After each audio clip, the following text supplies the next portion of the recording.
আমাদের মক্কেলের হয়ে জামিনের আবেদন করেছে। আইনত এই মামলা ধোপে টিকে না।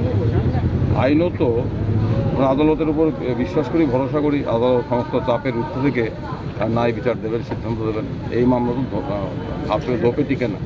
এই মামলা কেন করা হচ্ছে সবাই জানেন।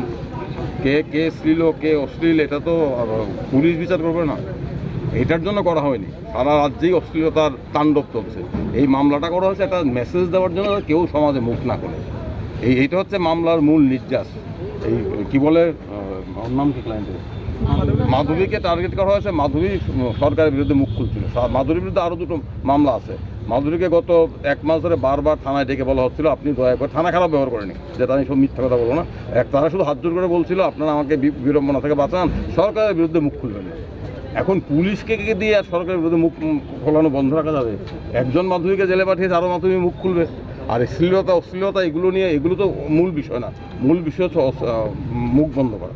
আমরা অশ্লীলতার পক্ষে নই, আমি ব্যক্তিগত পক্ষে নই, আমি ব্যক্তিগত পুরুষকর আক্রমণ, ব্যক্তি উৎসার পক্ষে নই, এগুলোকে আমরা সমর্থন করি না। কিন্তু এখানে মূল বিষয় হচ্ছে মুখ বন্ধ করার জন্য যাতে একটা চিলিং এফেক্ট সারা সমাজে বার্তা দেওয়া যায়। যারাই সরকারের বিরুদ্ধে মুখ খুলবে তাদের বিরুদ্ধে কোনো না কোনো অজুহাত খাড়া করে যে পুলিশ নেশাকার বিরুদ্ধে ধরতে পারে না, এফআইআর হওয়ার 4 দিন পরে সার্চ করতে যায়, নাটক করতে, সেই পুলিশ মাধুরীকে ধরতে এত তৎপর।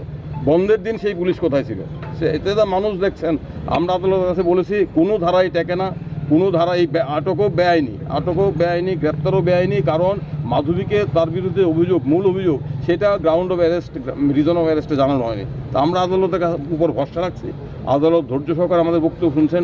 সরকার, প্রশাসন, সব বাইরের চাপ, সমস্ত চাপের ঊর্ধ্বে আদালতের প্রতি আমাদের আস্থা আছে।